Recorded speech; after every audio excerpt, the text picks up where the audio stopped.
Sebelum saya bertemu dengan Ibu Beta, saya meluangkan waktu sejenak untuk mempersiapkan diri. Saya membuka catatan medisnya dan membaca kembali dengan seksama. Hasil pemeriksaan menunjukkan tingkat nyeri fase 8 dan adanya penekanan pada saraf vertebrae lumbal. Saya berusaha memahami kondisinya dengan lebih mendalam, membayangkan bagaimana rasa sakit itu memengaruhi aktivitas harian dan kualitas hidup beliau. Saya berpikir, nyeri ini pasti sangat mengganggu, terutama bagi seseorang yang sebelumnya mungkin sangat aktif. Beliau juga pasti merasa frustasi dan cemas karena keterbatasan ini. Saya ingin memastikan bahwa nanti saat kami bertemu, saya bisa memberikan rasa aman dan nyaman kepada beliau. Saya juga memikirkan cara untuk menjelaskan terapi dengan bahasa yang sederhana agar beliau dapat memahami dan merasa dilibatkan dalam proses pemulihan ini. Sambil menyiapkan ruangan, pikiran saya melayang-layang ke karakteristik pasien yang tertulis di catatan.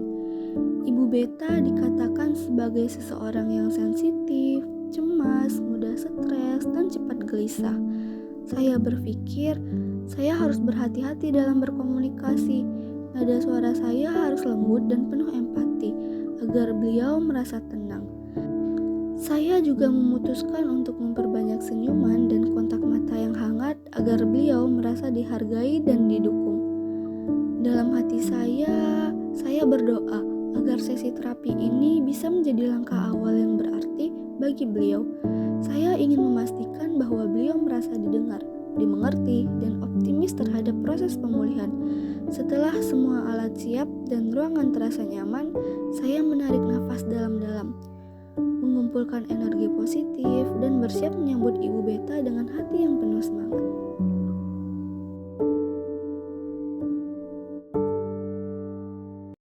Ya nak, ini cepet banget nak. Ya. Permisi Disi ya. Permisi Bu. Selamat pagi Ibu Beta, perkenalkan nama saya Akila Sabil Hudiat. Ibu bisa panggil saya Fisiokila. Nah, hari ini saya yang akan membantu terapi Ibu pada hari ini. Sebelumnya bisa saya panggil Ibu Beta? Iya, Mbak, panggil saya Beta. Terima kasih. Ibu hari ini datang bersama siapa ya? Saya datang diantar anak saya, Ibu.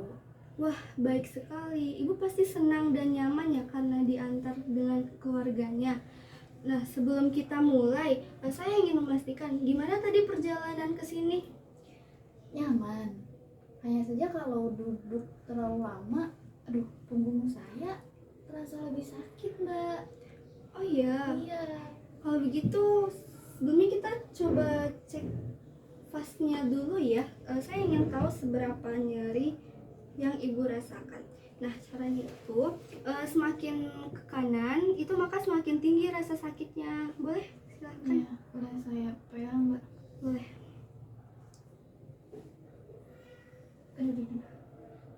Gini, Mbak. Iya gitu. Nah, di sini deh. Sakit banget ini, Mbak.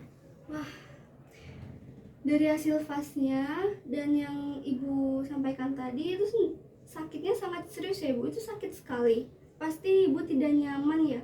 Iya. Nah, kalau gitu hari ini kita akan fokus untuk meredakan rasa sakit ibu, untuk meningkatkan kenyamanan untuk beraktivitas sehari-hari. Iya.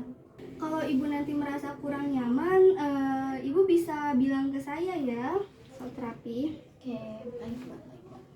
Nah, Bu Beta, sekarang saya jelaskan dulu ya tentang keluhan ibu. Ya, keluhan ibu ini dikenal dengan saraf terjepit atau dalam istilah medis disebut herniated nucleus pulposus. Bahasa gampangnya saja ya. Jadi, begini. Oh, ini ya, Mbak. Saya pernah dengar istilahnya dari dokter, tapi masih bingung, Mbak, artinya apa. Jadi ibu, di tulang belakang kita ada yang namanya bantalan sendi. Bantalan bantalan ini berada di antara tulang-tulang belakang untuk menyerap guncangan atau tekanan seperti peredam. Nah, bantalan ini punya dua bagian. Ada bagian luar yang keras, namanya annulus fibrous, dan bagian tengahnya ada cairan, namanya nucleus pulposus. Ini ya, di tengah-tengah sini. Iya. Cairan inilah yang membuat bantalan sendi bekerja. Oh, bantalan sendi ini jadi kayak pelindung gitu ya, Mbak? Nah, tepat sekali, Bu. Kalau ada tekanan berlebih, misalnya karena duduk terlalu lama dengan posisi yang salah, angkat barang berat dengan posisi yang keliru, atau bahkan karena faktor usia, cairan di bantalan ini bisa keluar dari tempatnya. Kalau cairannya keluar dan menonjol nih seperti ini, bisa menjepit saraf di dekatnya. Itulah yang menyebabkan nyeri seperti ini. Oh, iya Mbak, iya Mbak, iya Mbak. Jadi itulah kenapa pinggang saya sakit sampai menjalar ke kaki bawah gitu ya Mbak? Nah, iya Bu, karena saraf yang terjepit, bentar ya, saya lihatin dulu. Nah, karena di pinggang yang tadi sarafnya terjepit itu terhubung sama kaki ini di sini di L5. Ya, Ini terhubung sama kaki. Ya Mbak, ya Mbak, ya Mbak. Nah, gejala itu yang muncul nyeri di pinggang, kesemutan, atau rasa seperti tersentrum di kaki. Bahkan otot di sekitar kaki nih seperti bisa terasa lemah sehingga berdiri atau jalan lama jadi sulit. Oh, kalau begitu apa yang menyebabkan cairan itu tadi itu keluar gitu loh Mbak? Oh, penyebabnya macam-macam, Bu. Salah satunya usia. Mulai umur 30 sampai 50 tahun, kandungan air di bantalan sendi berkurang. Jadi bantalan lebih rentan. Bisa juga karena cedera, posisi duduk yang terlalu lama, atau kebiasaan angkat barang berat tanpa posisi yang benar. Berat badan yang berlebih juga berpengaruh loh, Ibu. Karena tulang belakang jadi menerima badan lebih besar. Paham saya Mbak. Iya Bu, nanti kita juga akan latihan untuk memperbaiki postur dan menguatkan otot. Kalau ada yang ingin ditanyakan jangan ragu ya Ibu. Oke Mbak, siap. Sekarang kita bisa pindah ke bed ya Ibu. Ya. Ayo. Mari saya bantu. Iya Mbak. Oke. Iya, makasih Mbak. Nah, hari ini kita akan fokus pada terapi pijat untuk membantu mengurangi ketegangan pada otot di area pinggang dan kaki Ibu. Pijat ini juga bertujuan untuk memperlancar aliran darah dan meredakan rasa nyeri. Bagaimana, Ibu nyaman dengan rencana ini? Boleh Mbak, tapi nanti pas dipijat itu sakit gak ya Mbak? Aman kok Ibu, kalau misalnya kenapa-kenapa bisa ya bilang ke saya. Siap, Boleh siap. sekarang tengkurap. Oke Mbak. Oke. Ibu bagaimana rasanya? Enak kan Mbak? Ya. Ibu kalau misalnya ada titik yang lebih terasa sakit bisa bilang ke saya ya. Aduh Mbak, dari sana Mbak. Oh, di sini ya? Iya. Aduh, Baik. aduh Mbak. Baik Bu, di sini saya akan memijat lebih ekstra ya karena akan melonggarkan otot-otot yang tegang. Tujuannya agar aliran darahnya lebih lancar dan nyeri Ibu berkurang. Oke.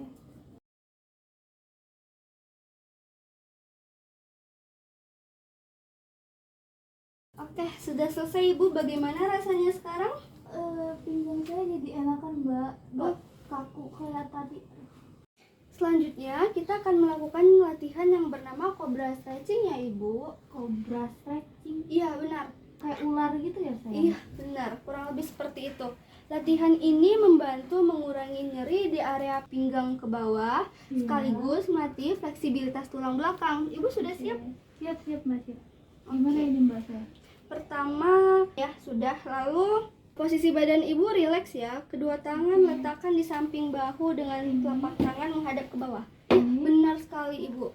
Selanjutnya perlahan-lahan dorong tubuh bagian atas dengan tangan sambil meluruskan siku. Ini. Ya, benar sekali. Pastikan pinggul Ibu tetap menyentuh matras ya. Sudah? Pelan-pelan ya, pelan-pelan. Oke. Tahan posisi ini selama 5 detik sambil bernafas perlahan. Lalu tarik nafas, hembuskan pelan-pelan. Saya hitung ya. 1, 2, 3, 4, 5. Sekarang perlahan turunkan kembali badan posisi awal. Nah, boleh Ibu ulangi tanpa bantuan saya ya. Saya coba. pelan-pelan saja Ibu. Pelan-pelan. 1, 2, 3, 4, 5. Boleh? Terakhir ya Ibu, coba. Sekali lagi? Iya, terakhir. 1, 2, 3, 4, 5. Bagus Ibu. Nah, bagaimana rasanya Ibu? Ini terasa Mbak di punggung saya, cuman nggak sakit kayak di panggul gitu loh. Oh iya, Ya, bagus Ibu. Nah, itu adalah gerakan yang benar. ya. Tetap fokus pada napas ya, dan jangan terburu-buru. Kita akan lakukan dengan ritme yang sama. Oke. Ini buat latihan di rumah sendiri ya. Oke. Boleh, coba. 1, 2, 3, 4, 5. Turun.